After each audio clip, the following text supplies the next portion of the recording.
अभी चल रहा transmission transmission system MMB second year.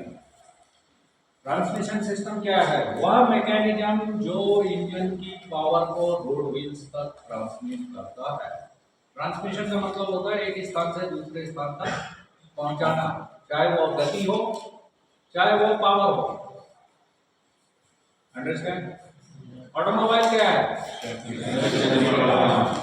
Automobile स्वयं की शक्ति से चलने वाला वाहन है जिसे चलने की शक्ति है पावर प्लांट या इंजन से मिलती है। अधिकांशतः जो इंजन यूज होते हैं ऑटोमोबाइल में वो है इंटरनल कंबशन इंजन, जिनमें की फ्यूल को इंजन के अंदर चलाया जाता है। आजकल चेंज भी हो गया, आजकल ई व्हीकल भी है, उस पर हम बाद में बात करेंगे। हाइड्रोजन फ्यूल सेल्स भी हैं, ठीक है, मगर अधिकांशतः इंटरनल कंबशन इंजन ही यूज होते हैं जिसमें पेट्रोल, डीजल, सीएनजी, एलएनजी आदि फ्यूल के रूप में, एलपीजी आदि फ्यूल के रूप में प्रयोग किए जाते हैं। ओके, और ऑटोमोबाइल का प्रयोग यात्रियों या सामान को एक स्थान से दूसरे स्थान पर ले आने या ले जाने के लिए कैसे? सुरक्षित, safety, comfort and economy. Safety, comfort, economy. Safety of the vehicle, safety of the driver, safety of the co-driver, occupant, other road users, and environmental safety.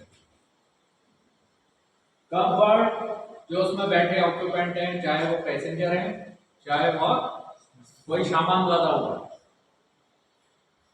वो भी आरामदायक यात्रा होनी चाहिए और सामान भी सुरक्षित जाना चाहिए एक स्थान से दूसरे स्थान तक जहाँ भी जा रहा हो। अंडरस्टैंड?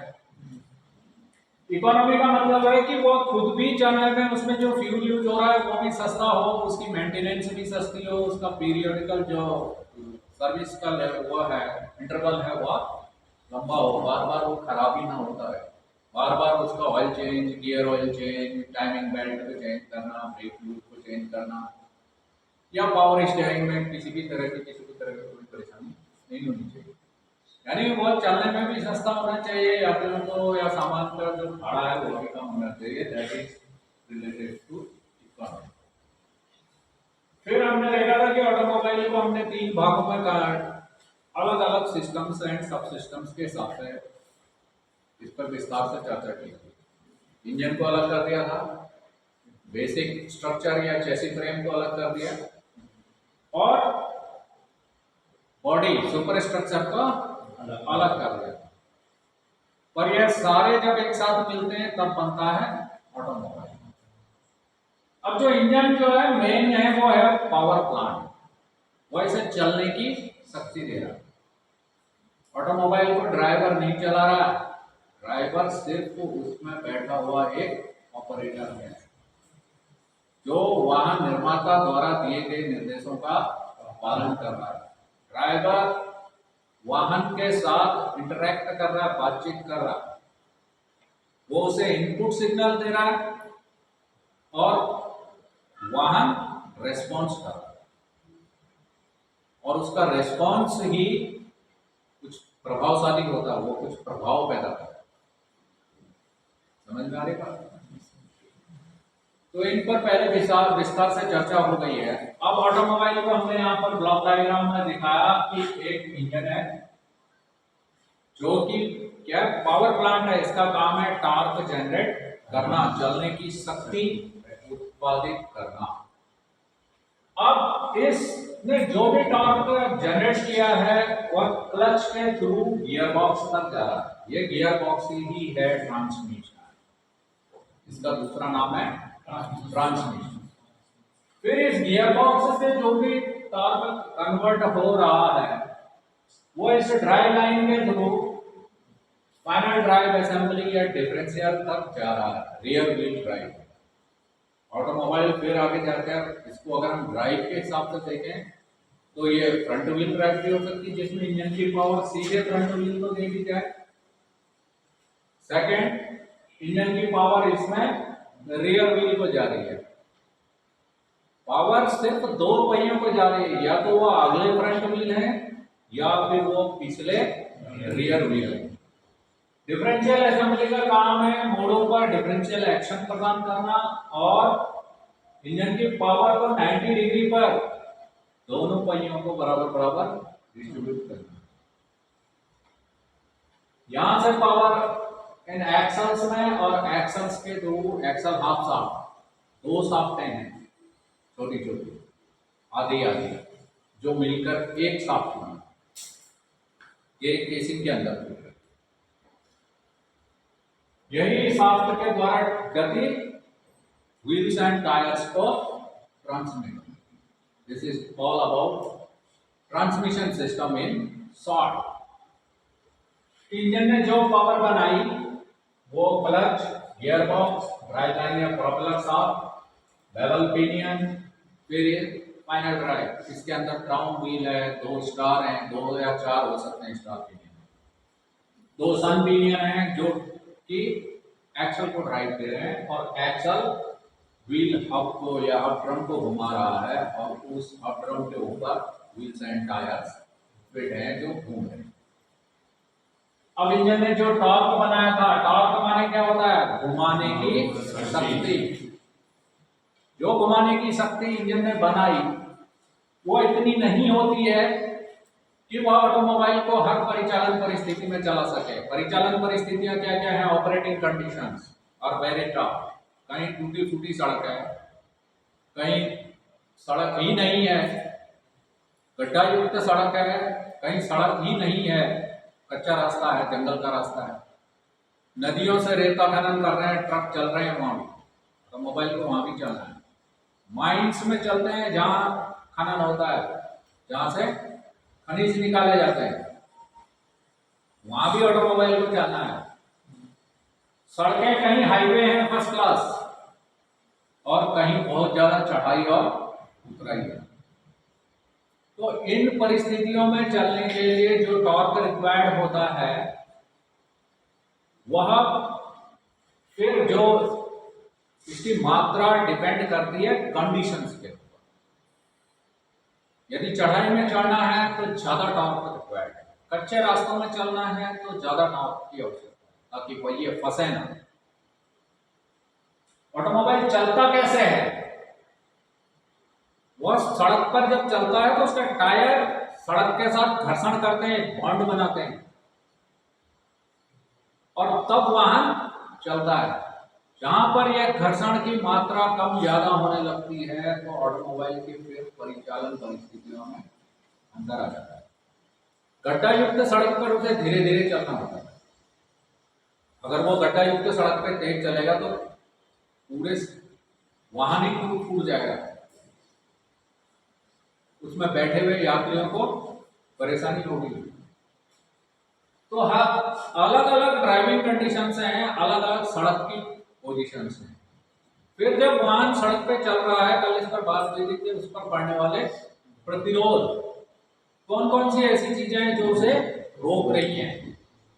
तो सबसे पहला आता है वायु प्रतिरोध, विंड रेजिस्टेंस, जो कि वाहन की गति के साथ साथ ही बढ़ता चला जाता है। Aerodynamic forces are proportional to the square of the velocity of the, यानी R A is proportional to V square. जैसे जैसे गति बढ़ती जाएगी वाहन पर पड़ने वाला वायु का प्रतिरोध भी बढ़ता ही चला जाएगा। इसीलिए वाहन का आकार एरोडायनेमिक इस तरह का आकार दिया जाता है ताकि यह हवा को चीर सके, क्योंकि जब ये चल रहा है तो इसे अपने आकार के बराबर हवा को हटाना है। अब ये हवाएं इसकी विपरीत, इसकी गति की विपरीत दिशा में भी बह सकती हैं या इसकी गति के दिशा में भी बह सकती हैं। जब ये गति की दिशा में बहेंगे तो इसको बहा के लेके चले जाएंगे,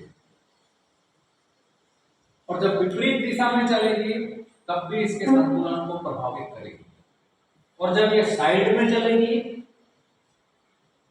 तो यह एक साइड थ्रस्ट उत्पन्न करेगी। इस पर जब ये सीधे चल रहा है तो सबसे पहला इसका प्रतिरोध पड़ रहा है, ये एरोडायनेमिक फोर्स, वायु प्रतिरोध। इसके अतिरिक्त इसे चलने के लिए जो ट्रैक्शन फोर्स मिल रहा है that is provided by the acceleration. जब हम इंजन को एक्सेलरेट कर रहे हैं, उसकी पावर को बढ़ा रहे हैं, फ्यूल उस समय ज्यादा जल रहा है तो ज्यादा टॉर्क उत्पन्न हो रहा है, वही यहाँ पर ट्रैक्शन फोर्स को जनरेट करता है। और टायरों का एक होता है rolling resistance. Rolling resistance, resistance क्या है? प्रतिरोध है, ये नेचुरल गुण है। चाहे वो विद्युत तारों का प्रतिरोध हो, चाहे मनुष्य के अंदर रोग प्रतिरोधक क्षमता हो, यह एक नेचुरल गुण है जो कि अवांछित क्रिया का विरोध कर रहा है। समझ में आ रही बात? और एक रेजिस्टेंस जो वो है ग्रेडियंट रेजिस्टेंस। जब वहां इस चढ़ाई पे चढ़ रहा, इस चढ़ाई पर ये थीटा एस कोण पे चल रहा है, तो यहां पर वाहन को चढ़ने के लिए ज्यादा बल लगाना पड़ रहा है। वाहन का स्वयं का भार और उसमें बैठे हुए यात्रियों, उनके सामान, या फिर जो ये ट्रक है तो इस पे लदे हुए भार का भार, वो इसको पीछे को खींच रहा है। W, weight of the vehicle, gravitational pull, ये W cos थीटा और inertia force है W sin थीटा, ये सब ये इसको नीचे की तरफ। ये W by G क्या है? ये है मूवमेंट। मूवमेंट तब होगी जब कोई फोर्स होगा। बिना बल के कोई भी वस्तु अपनी ये बोतल क्यों नहीं हिल रही है? क्योंकि इस पर कोई बल, जो भी नेट रिजल्टेंट फोर्स है दे आर जीरो।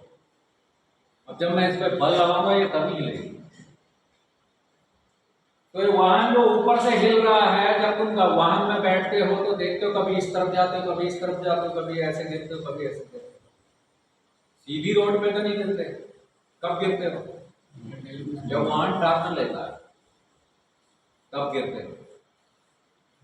जब वाहन ब्रेक लेता है तो आगे की तरफ गिरते हो, और जब वाहन अचानक से स्पीड को बढ़ाता है तो उस समय पीछे की तरफ गिरते हो।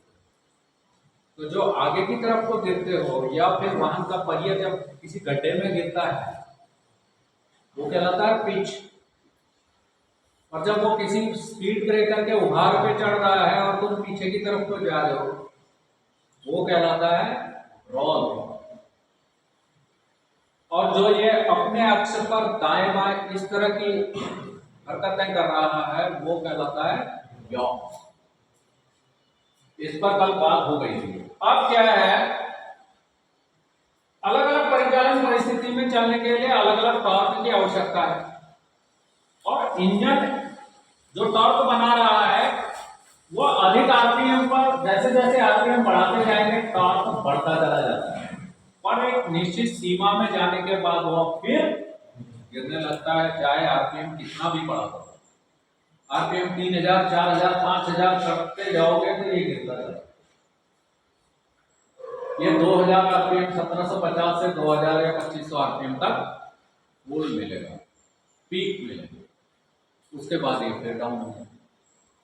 तो इन परिस्थितियों में कैसे वाहन को चलाया जाए, इसके लिए जरूरी है कि टॉर्क को मल्टीप्लाई किया जाए, टॉर्क को बढ़ाया जाए।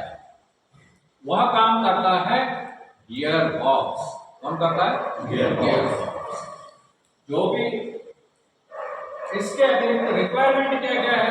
एक तो टॉर्क को कम और ज्यादा करना है, वाहन की गति को बढ़ाना है और कम करना है, भीड़ भाड़ में स्लो चलना है, और हाईवे है तो वहां पर स्पीड बढ़ा लेनी है। जब गड्ढा युक्त सड़कें हैं तो फिर धीरे धीरे चलना, और कैसी भी चढ़ाई हो उस पर वाहन आराम से चढ़ सके। इसके अतिरिक्त वाहन को न्यूट्रल करने की भी आवश्यकता होती है। भले इंजन स्टार्ट हो, देखते हो कई बार इंजन स्टार्ट रहता है और ड्राइवर क्लच भी नहीं दबाया रहता है और इंजन स्टार्ट रहता है मगर वाहन खड़ा हो जाता है। तो वो गियर बॉक्स में एक स्थिति होती है न्यूट्रल। क्लच इंगेज रहता है, इंजन की पावर क्लच और गियर बॉक्स की प्राइमरी शाफ्ट तक आ रही है, परंतु आगे नहीं जा रही। एक पोजीशन है उसमें न्यूट्रल, वो वहां पर स्टॉल है, वहां रुका हुआ। फिर वाहन को बैक करने की भी जरूरत होती है, कहीं से उसे घुमाना है या पीछे को चलाना है, तो उसके लिए चाहिए रिवर्स गियर। समझ में आ गई? अलग अलग परिचालन परिस्थितियों में चलने के लिए अलग अलग टॉर्क चाहिए। सबसे ज्यादा टॉर्क कहां पर रिक्वायर्ड है? जब वाहन विराम अवस्था में है, खड़ा है, खड़े वाहन को चलाने के लिए सबसे ज्यादा टॉर्क की आवश्यकता है। और कब है? जब वो चढ़ाई में चढ़ रहा हो, तब ज्यादा टॉर्क की आवश्यकता है। और जब पहिए घूमने लग जाते हैं तो वहां से जड़त्व आघूर्ण, मोमेंट ऑफ इनर्शिया, यानी अगर किसी पहिए को एक चक्कर चला देते हो आप, तो 2-3 चक्कर अपने आप ही चलने लगता है। वो है उसका जड़त्व आघूर्ण के कारण होगा। तो वाहन जब चलने लग गया, उसके पहिए रोल होने लग गए, तब फिर टॉर्क की जो रिक्वायर्ड टॉर्क है उसकी मात्रा कम हो जाती है। तो यह वह बल जो वाहन को चलाने के लिए जरूरी होता है, जब वो विराम अवस्था से उसको गतिमान अवस्था में लाने के लिए जो बल की आवश्यकता होती है, that is called tractive force. क्या कहलाता है? ट्रैक्टिव फोर्स, जिसे यहां पर मिल रहा है ये ट्रैक्शन फोर्स। यही ट्रैक्टिव फोर्स जो है ये वाहन को आगे बढ़ा। इतनी बात क्लियर हो गई? अब ये ट्रैक्टिव फोर्स सबसे ज्यादा रिक्वायर्ड है जब उसको विराम अवस्था से गतिमान अवस्था में लाना है तब, और चढ़ाई पे चढ़ते समय, जब इन सारी परेशानियों से निजात पानी है। जब वाहन एक बार थोड़ा चल जाता है, उसकी स्पीड 10 से 15 किलोमीटर प्रति घंटे की हो जाती है, तो उसका मोमेंटम ऑफ इनर्शिया पहियों का वो भी बढ़ जाता है, और मोमेंटम ऑफ कंजर्वेशन, संवेग संरक्षण का सिद्धांत भी उस पर लागू होता है। वो अपने संवेग के कारण ही उसका फिर वेग बढ़ता चला। तो इस बढ़ते हुए वेग के कारण अब हमें कम टॉर्क की आवश्यकता होती है, तो फिर गियर चेंज कर दिया जाता है। यानी स्टार्ट करते समय, वाहन को चलाते समय अब 2 बातें होंगी। वो इंजन स्टार्ट करना, वो सिर्फ इंजन स्टार्ट करना। वाहन स्टार्ट करना मतलब खड़ा वाहन था वो चलने लग जाता है। फिर धीरे धीरे टॉर्क की मात्रा कम होती चली जाती है और वाहन एक स्पीड, एक गति पकड़ लेता है। तब वो हाईवे में 4था, 5वां, 6ठा, 7वां, 8वां जितने भी बड़े बड़े गियर हैं वो बढ़ाते रहो गियरों को, और वाहन की स्पीड बढ़ती चली। इससे फ्यूल इकोनॉमी में वृद्धि हो जाती है, यानी फ्यूल कंजम्पशन कम हो जाता है। जितना एक्सेलरेट करोगे वाहन को, उतना ज्यादा मात्रा में फ्यूल अंदर जलेगा। फ्यूल जलेगा तो फ्यूल की खपत बढ़ जाएगी और पोल्यूशन बढ़ेगा। जब फ्यूल जलता है तो जलने के बाद उसके जो बाई प्रोडक्ट बनते हैं, वह बाई प्रोडक्ट वायुमंडल में मनुष्यों के लिए, जीव जंतुओं के लिए और पूरे पेड़ पौधों के लिए, वनस्पतियों के लिए हानिकारक होते हैं। बहुत सारी गैसेस बनती हैं। क्या क्या बनती है? CO2, NOx, unburned hydrocarbon, suits and many more. उस पर पहले बात हो गई। ट्रांसमिशन की आवश्यकता, विभिन्न बढ़ने वाले प्रतिरोधों को पार करना और वाहन को न्यूट्रल करना, वाहन को रिवर्स करना। अब ये सब होता कैसे है? कैसे होता है ये हम आज देखने वाले हैं। तो गियर्स, ट्रांसमिशन गियर बॉक्स को समझने से पहले आपको समझना है gears. Transmission of motion through gears. गति को एक स्थान से दूसरे स्थान तक पहुंचाने के लिए एक घूमती हुई शाफ्ट की गति को, घूर्णन गति को दूसरी शाफ्ट तक पहुंचाने के लिए कितनी युक्तियां प्रयोग की जाती है? रामकिशन, कैसे कैसे पहुंचा सकते हैं हम गति को एक स्थान से दूसरे स्थान, यानी एक शाफ्ट से दूसरे शाफ्ट तक कैसे पहुंचाएंगे? फॉरवर्ड शाफ्ट से। ना ना, मैं वो नहीं कह रहा। इस शाफ्ट से हमें कोई दूसरी ये शाफ्ट चलानी है सर, बाई गियर्स बेल्ट की तरफ, बाई बेल्ट गुड और यूनिवर्सल बाई चेन बेल्ट। हम इस शाफ्ट से इस शाफ्ट को चला सकते हैं, या तो हम इसके बीच में बेल्ट लगा दें। चक्की देखिए, चक्की चलते हुए गांव में वो चक्की कैसे चलती है? वो बेल्ट से ड्राइव ले रही है। वो मोटर जो घूम रही है, जब उसको इलेक्ट्रिक पावर मिल रही है तो उसमें एक पुली लगा के उससे और एक बेल्ट के द्वारा पुली की ड्राइव को चक्की को ट्रांसमिट कर। तो that is transmission of motion through belt. Transmission of motion through chain. Motorcycle की चेन क्या करती है? जो इंजन ने टॉर्क बनाया है उसको रियर व्हील का ट्रांसमिट कर। पर ये जो बेल्ट है, ये बेल्ट कपड़े की भी हो सकती है जो चक्कियों में यूज होती है, पर जो ऑटोमोबाइल में यूज होती है वो रबर के बुथेड बेल्ट होती हैं, दांतेदार बेल्ट होती हैं वो, ताकि वो गियर्स में फंस सके। एक उसको ग्रिप मिल जाए।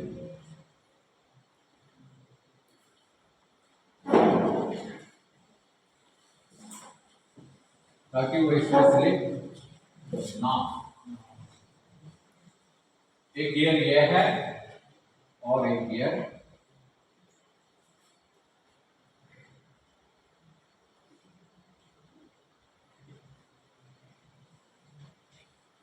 इस गियर की पावर को इस गियर, यानी ये अगर घूम रही है तो इससे इसे भी घुमाना।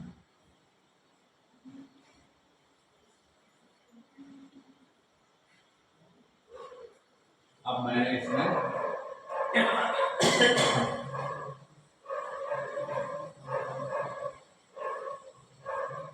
और गति को ट्रांसमिट किया जा सकता है गियरों के गियर से।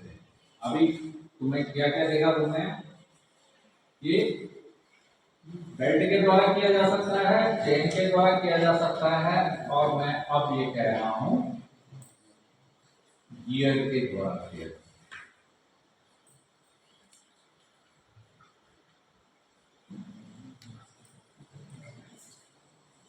गियर की परिभाषा क्या है? गियर एक दांतेदार पहिया है। पीछे से प्राइमरी शाफ्ट भी लिया, कोई गियर पड़ा होगा उसको भी लिया। गियर क्या है? एक दांतेदार पहिया है, गोल है। मैंने यहां पर टायर बनाया था, अब इसी को गियर बनाना।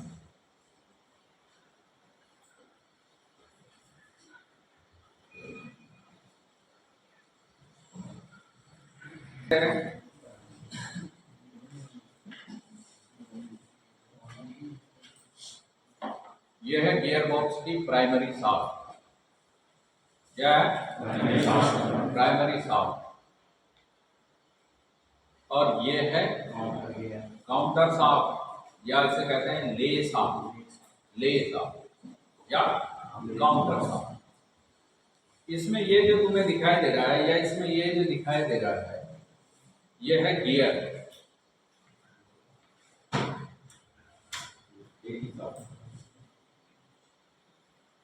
ये है गियर। तो गियर क्या है? गियर एक दांतेदार पहिया है। ये इसमें ये दांत जिसमें संपूर्ण परिधि में समान दूरी पर और समान गहराई में दांत कटे होते हैं। एक गियर से दूसरे गियर के बीच की दूरी जितनी इस वाले दो गियर की है, ऐसे ही इसके बगल वाले की भी इधर की भी। और ये जो दो गियरों के बीच की दूरी है, ये कहलाती है पिच। ठीक है। ये गियर एक एंगल पर झुके हुए हैं, जबकि ये वाला गियर ये सीधे खड़े हैं, यानी ये अपने अक्ष के 90 अंश पे हैं। ये दो अलग अलग किस्म के गियर हैं। समझ में आ रही? दिखाई दे रहा था? तो ये वाला जो हिस्सा है यह हेलिकल गियर कहलाता है, जो मैंने यहां बनाया है। अगर हेलिकल गियर को आपने दिखाना है तो वो इस तरह से दिखाएगा। ये कहलाता है हेलिक्स एंगल, 45 डिग्री रखा जाता है। तो ये वाला जो दांत है ये है, ये वाला गियर है हेलिकल गियर, और ये जिसमें 90 अंश पे है दांत, ये इसे कहते हैं स्पर गियर। क्या कहते हैं? Spur gear. गौर से देखना अभी इस चीज को, इनकी गहराई है, फिर ये ऊपर आकर थोड़ा थोड़ा पतले होंगे। पर जो दूसरा गियर इसके साथ मैच होगा, उस गियर और इसके बीच में थोड़ा सा गैप रखा जाता है, उसे कहते हैं वर्किंग क्लियरेंस। क्या कहते हैं? Working clearance. ताकि इसके अंदर ऑयल भी चल सके और घर्षण कम हो। यानी इसका पिच डायमीटर भी होता है, इसका एडेंडम डिडेंडम, इस पर बाद में बात करेंगे अगली क्लास, यानी कल बात करेंगे। ठीक है। जो एलिमेंट्स ऑफ गियर वो हम कल लेंगे। अभी transmission of motion through gear होगा क्या क्या, ये दिखाने का। ये हेलिकल गियर है, ये स्पर गियर है।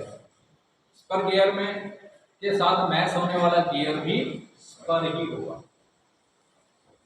हेलिकल गियर के साथ मैच होने वाला गियर भी हेलिकल ही होगा।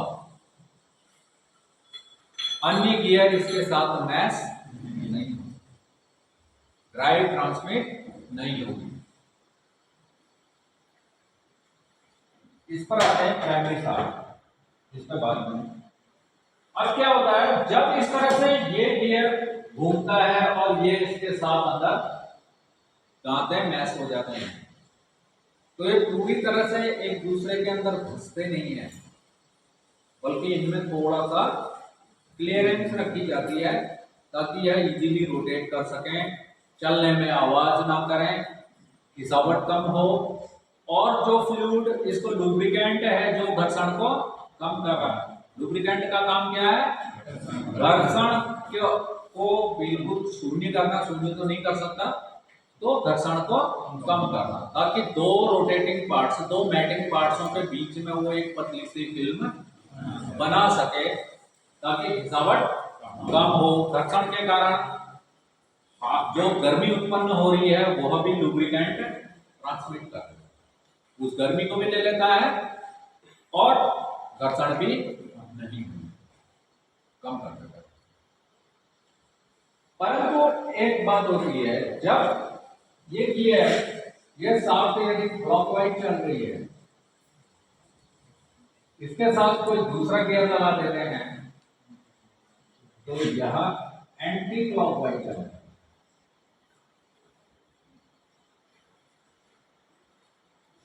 ये इस गियर को अगर कोई दूसरे गियर ने ड्राइव की,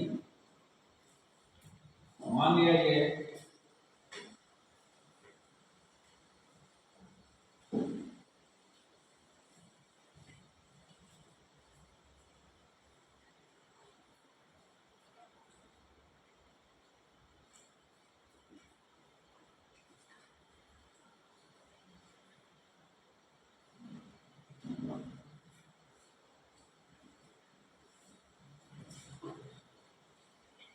ये गियर अगर ड्राइविंग गियर है, जो गियर ड्राइव दे रहा है वो कहलाता है ड्राइविंग गियर।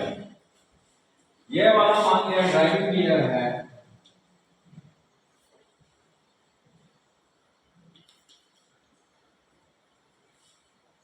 ये जिसको चला रहा है वो गियर कहलाता है ड्रिवन गियर। या ड्रिवन गियर, ये ड्राइविंग गियर है या ड्रिवन गियर। यदि ड्राइविंग गियर क्लॉकवाइज चल रहा है तो ड्रिवन गियर एंटी क्लॉकवाइज चल रहा है,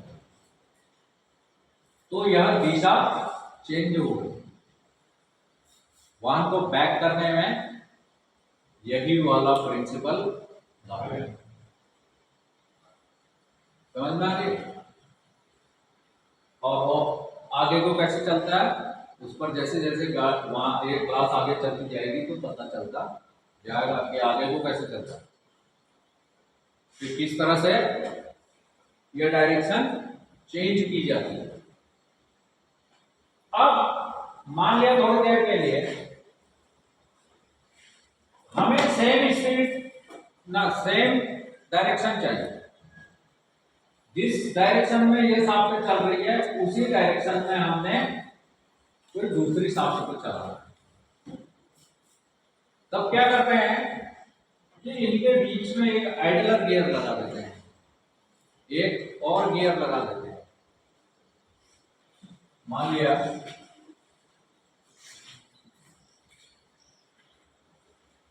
ये अलग सलग यूज कर रहा हूं, यहां पर हमने एक छोटा सा और गियर लगा दिया। अब ये ऐसे चलेगा, ये क्लॉकवाइज, ये एंटी क्लॉकवाइज, तो यह फिर दिशा बदल जाएगी, यह हो जाएगा ये क्लॉकवाइज। तो जो ये बीच में खाली दिशा को चेंज करने के लिए लगाया है, दिस इज कॉल्ड आइडलर। ठीक है, अभी हम इसको गियर बॉक्स में लेते हैं, यहाँ पर कोई आइडलर गियर नहीं होता, सिर्फ रिवर्स आइडलर होता है, उस पर बाद में बात। अंडरस्टैंड? रिवर्स गियर तो लास्ट में आएगा। तो इस तरह से हम ड्राइव को एक घूमती हुई शाफ्ट से दूसरी शाफ्ट को घुमा सकते हैं गियर्स के द्वारा। अब जब दो ही गियर हैं तो ये सिंपल गियर ट्रेन कहलाती है। क्या कहलाती है? Simple gear train. जब एक गियर दूसरे गियर पे चलता है, दिशा का कोई मतलब नहीं है। क्लियर है? अब ये शाफ्ट जिस स्पीड पर चल रही है उसी स्पीड पर दूसरी शाफ्ट चलानी है, या ये शाफ्ट जिस स्पीड पर चल रही है उससे कम स्पीड पर दूसरी शाफ्ट को चलाना है, या ये शाफ्ट जिस स्पीड पर चल रही है इसकी दुगनी स्पीड पर दूसरी शाफ्ट को चलाना है। तो इसके लिए गियर सिलेक्शन करना पड़ता है। इस परिस्थिति के लिए फिर अलग अलग गियर्स अलग अलग साइज के यूज किए जाते हैं। यदि ड्राइविंग गियर छोटा है और ड्रिवन गियर बड़ा है, ये तुम दोनों खड़े हो जाओ, क्या मानते हो? अब जब छोटा गियर बड़े गियर को चलाता है तो स्पीड कम हो जाती है। कैसे कम हो जाती है? मान लिया इसमें 10 दांत हैं ड्राइविंग गियर में, और जो ड्रिवन गियर है उसमें 20 दांत हैं।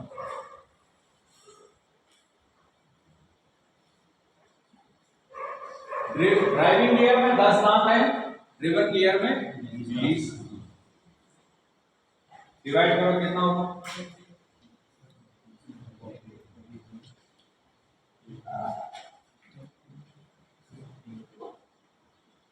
यानी अभी जो ड्रिवन गियर है वो ड्राइविंग गियर की हाफ स्पीड में चलेगा।